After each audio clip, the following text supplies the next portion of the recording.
Housing affordability is at an all-time low thanks to incredibly high real estate prices and even higher mortgage rates. But here's the thing. We all know rates have risen very quickly, but are they even higher than the public knows?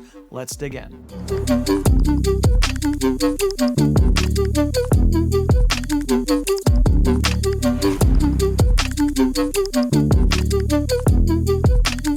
Now, we can take this discussion to several different places. Are higher rates good for the economy? Friend of the show, Logan, writes about this and why higher rates are actually good for a savagely unhealthy market. He writes about it in this week's Housing Wire article. He makes a good case, and I can argue that as well. And we could talk about higher rates fighting inflation and why that's good. We could go several different places, but for this, I want to stay in one lane for a quick conversation. Again, we all know rates have risen at a never before seen pace. This makes housing affordability brutal when you add in the inflated housing prices. But here's the thing, the rates are even higher than most people know. Let me explain why this matters and needs to be addressed. Mike Frantantoni touched on this last week with this article. We'll post the link below, but fair warning, it's a bit of a mortgage nerd type article. I loved it, but I know many folks might go cross-eyed when they're reading it. Great intel though. Let me fast forward to the end. He starts to touch on the LLPAs. Now, non-mortgage nerds, that stands for loan level price adjuster.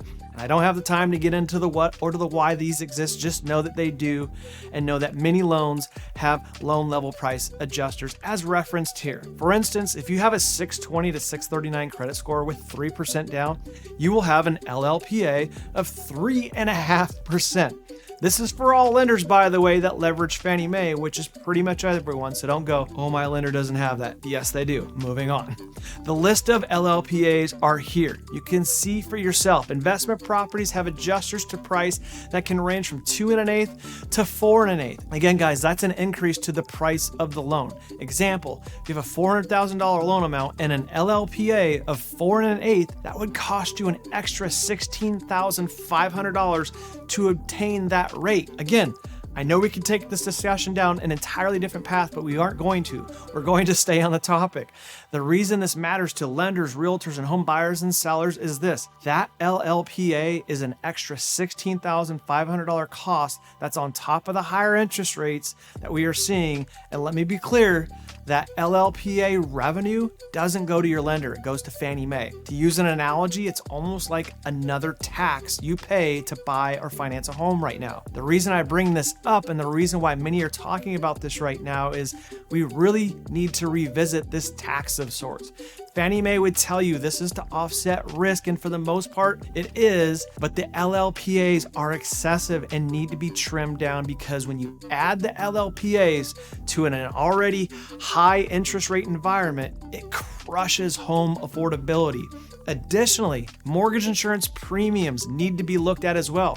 Let me give you the trifecta for mortgage hell. Higher interest rates, plus high LLPAs, plus high mortgage insurance premiums equals ouch on your wallet in a brutal way. Help could be on the way, but we need to add more pressure to the discussion. NAR needs to get behind this. MBA is already looking at this. Politicians need to get behind this as well. LLPAs are important and needed, but not excessively.